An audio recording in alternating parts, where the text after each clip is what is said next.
We have a video blog question from Sue in New Philadelphia, Ohio about fibromyalgia and sleep. And she writes a very interesting paragraph. She began reading my Sound Sleep, Sound Mind book, and she's gotten into some of the areas about sleep quality and is also obviously interested in her breathing. She says, I've had 2 sleep studies that show only deep sleep and many alpha intrusions in my sleep. Nothing is suggested about what to do. I believe I have upper airway resistance syndrome, but the test says no because I do not snore. That right there is a problem because you can have all sorts of sleep breathing problems without ever snoring.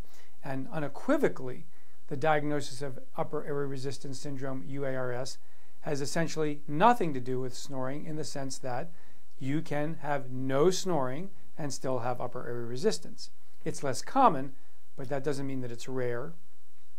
The only thing offered to me is a drug for fatigue, which I refuse.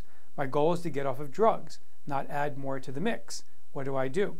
Well, this is that problem where if you're working with a particular sleep center, which is not really testing on the proper sensors, what we may call either nasal pressure transducers or EMG plethysmographies or esophageal manometry, all these different devices are readily available. Any sleep center can use them, and they will look for the changes in respiratory effort that may be subtle at times, but nonetheless will show some connection to breathing effort. And this breathing effort, in fact, may be the cause of the alpha intrusions. This goes way back to the original definitions of the individuals who wrote the research about alpha intrusion or alpha delta with fibromyalgia. I'm not saying there isn't such a thing, but what I'm saying is that the alpha delta, in part, seems to be related to respiratory effort. Other things that a person can do, though, are begin to look at conservative steps to help them understand and prove to themselves that they may have the UARS. One of the most common techniques that we recommend in our patients are the use of the Breathe Right nasal strips. We recommend aggressive treatment of nasal allergies and nasal congestion. We have new videos up on our website about a whole series of how to approach improving your nasal breathing.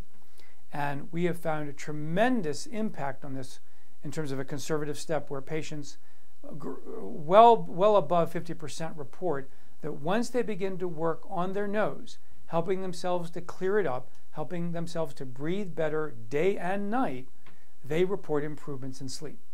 So there's a lot of conservative steps that a person like Sue can take now to help confirm for themselves, actually get some benefit at the same time. In the meantime, unfortunately, you either have to fly out here to New Mexico or go to Stanford and Palo Alto. There's hundreds of sleep centers around the country that are now testing for upper airway resistance syndrome. You should be able to find one locally, and if not, there should be one in a neighboring city or a neighboring state. Good luck.